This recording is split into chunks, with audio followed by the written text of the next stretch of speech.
Down there's the hilltop and the aqueduct going across the saddle to it. But I'm going to leave that behind. And I'm going to steal an hour or so to work on the folk fold.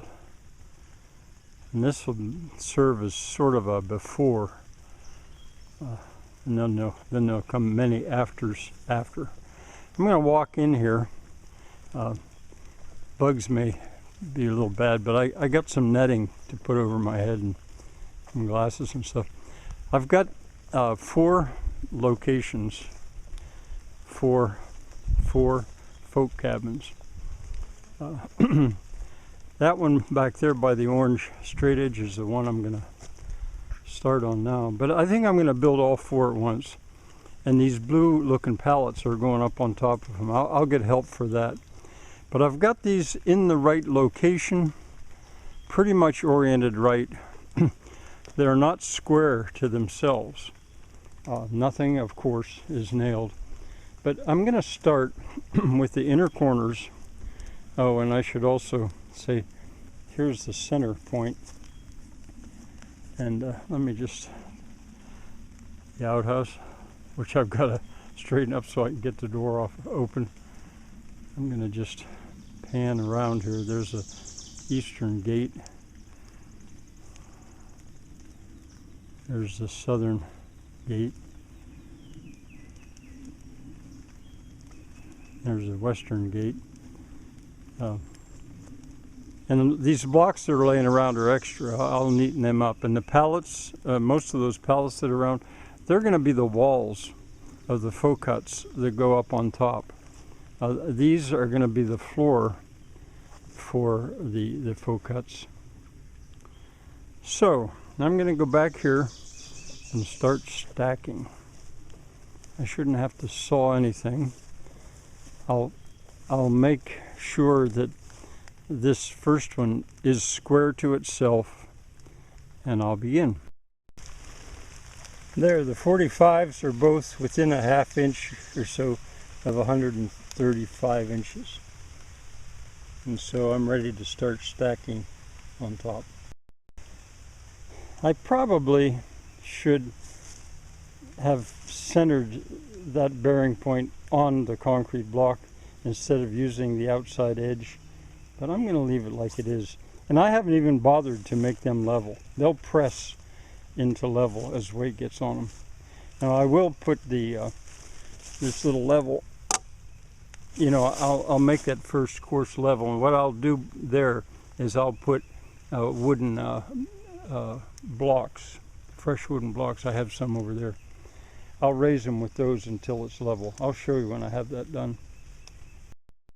There, that's level, and it's level the whole way around.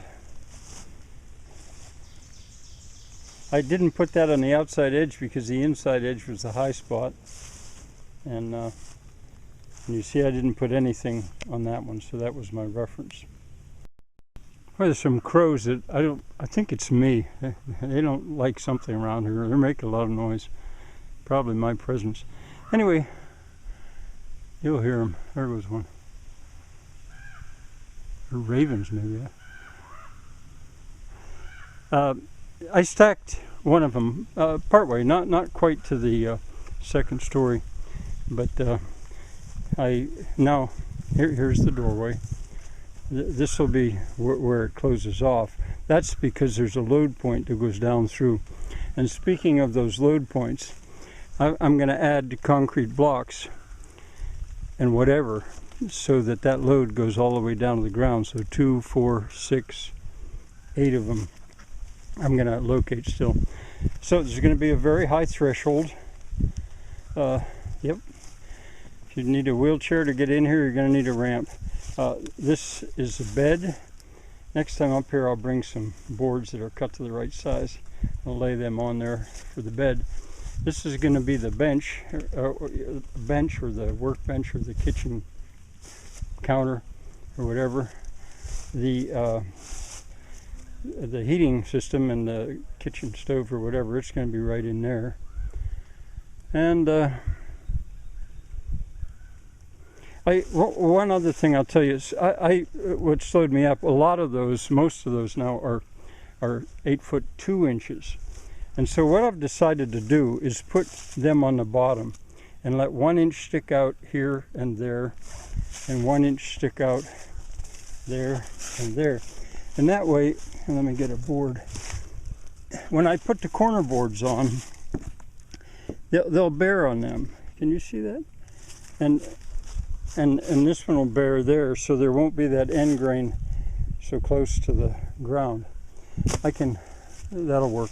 Now there's going to be boards go across all of these load points.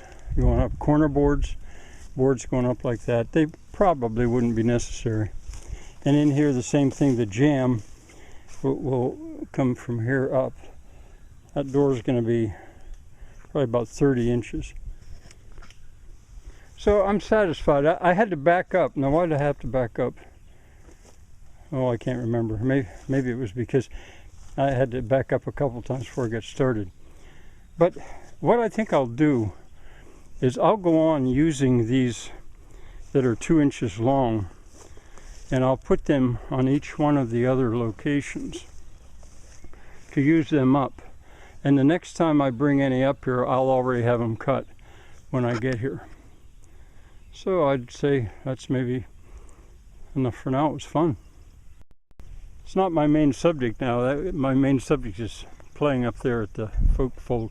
But here's the aqueduct. Good supply of water at the moment. We had rain yesterday too. We got more rain coming. I'm waiting this coming week when I go back into town to get grain for the animals. They're going to have more of those pallet wraps ready for me. And I'll continue to do this lining. I'm going to scrounge around to see what else I've got to hold that pallet wrap down. I'm walking so far because I wanted to show you how